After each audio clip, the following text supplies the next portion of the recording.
और ये दिल्ली डील्स को लेके क्या फिर से मुद्दा उठ गया है? देखिए, सुल्ली डील्स एक ये था कि 6 महीने पहले एक बार हुआ था कि जब जहाँ 100 लगभग मुस्लिम वुमेन एक्टिविस्ट जो है वोकल है, उनकी तस्वीर और पर्सनल डिटेल्स बेचा गया था।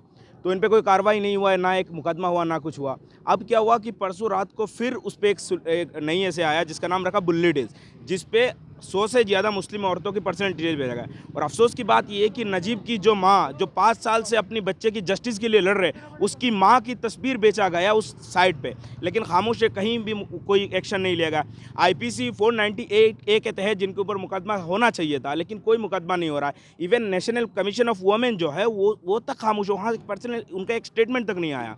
तो ये बहुत बहुत गंभीर मामला है और इस पर हम चाहते हैं कि फ़ौरन एक्शन लिया जाए। आज हम लोग खुद इस पर एक एफआईआर कराएंगे और तमाम लोग से अपील है कि हर डिस्ट्रिक्ट में इस पर एक एफआईआर करा जाए। आईपीसी 498 ए के तहत इनके खिलाफ कार्रवाई होना चाहिए, क्योंकि एक ऑनलाइन मोलेस्टेशन केस है। ये धर्म संसद का विरोध करेंगे जो अलीगढ़ में होने जा रही है 22-23 को? देखिए, इस धर्म संसद का विरोध करना बहुत ज़रूरी है, क्योंकि ये यहाँ जो मेन कंडर जो है, वो मेन जो शख्सियत है यति नरसिंह, वो देश की संविधान की धज्जियां उड़ा रहा है। लेकिन अफसोस की बात है, prevention to national honour act 1971 section 3 के तहत इसके खिलाफ कोई कार्रवाई नहीं हो रहा है। ना आईपीसी 153 के खिलाफ उसके कार्रवाई हो रहा है। एक आईपीसी 153 में मुकदमा कर ले, लेकिन अरेस्टिंग नहीं होता है। जो हिंदुस्तान की झंडा को नहीं मान रहा है, जो हिंदुस्तान के संविधान को नहीं मान रहा है, उसके खिलाफ प्रोटेस्ट करना हमारे लिए ज़रूरी है और हम करेंगे, क्योंकि हिंदुस्तान ऐसा लोकतांत्रिक देश है जहाँ हिंदू मुस्लिम सब एक साथ रहते हैं। अगर ये लोग नफरत फैलाएंगे, इसके खिलाफ करेंगे हम विरोध। ये धर्म संसद देश को तोड़ने की कवायद है।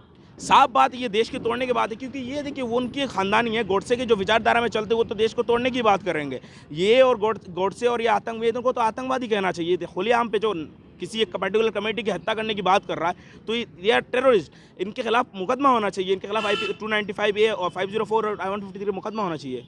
अच्छा, इस समय 2022 का इलेक्शन है, लेकिन जो तमाम पार्टी है, मेन स्ट्रीम की पार्टी है, वो मुस्लिम मुद्दे को कहीं उठा नहीं रही है, मुस्लिम मुद्दे कहीं ये नहीं उठ रहे आपकी हैं। बात नहीं है, ये आपकी बात नहीं है। ये जब से देश आज़ाद हुआ है, तब से मुसलमानों को एक वोट बैंक के तौर पर जब इलेक्शन आता है, तो मुसलमान याद आ जाता है। मुसलमान इलेक्शन जीतने के बाद क्या होता है, मुसलमान को इफ्तार पार्टी दिया जाता है और कभी-कभी क्या होता है कि थर्ड ग्रेड एक में जॉब दिया जाए। मुसलमान को इश्यूज़ में बोलना नहीं है, क्योंकि मुसलमान इश्यूज़ में बोलेंगे तो वोट बाकी कम्युनिटी के वोट चला जाएगा। तो ये इनका पहले से सियासत चल रहा है। उनको 19% वोट चाहिए, लेकिन 19% की रिप्रेजेंटेशन नहीं चाहिए, 19% की इश्यूज़ को बोलना नहीं चाहिए। तो उनका एक सियासत है, जो जवाब देगी आने वाले चुनाव में लोग देंगे, क्योंकि अब मुस्लिम लीडरशिप तैयार हो रहा है। अब हम अपनी हिस्सेदारी लेंगे। क्या कांग्रेस, सपा, बसपा ये मुसलमानों को डराती है भाजपा के नाम पर? और देख ये कहा जाता है कि सिर्फ मुसलमान ही भाजपा को हरा सकता है। देखिए, यही तो एक बात है, भाजपा को हराने का जिम्मेदारी मुसलमानों का नहीं है, ना कि इस देश की जो सेक्युलरिज्म, ये संविधान के बचाना है, जिम्मेदारी सिर्फ मुसलमान का नहीं है, जिम्मेदारी सबकी है, हर हिंदुस्तान के हर शख्स की है।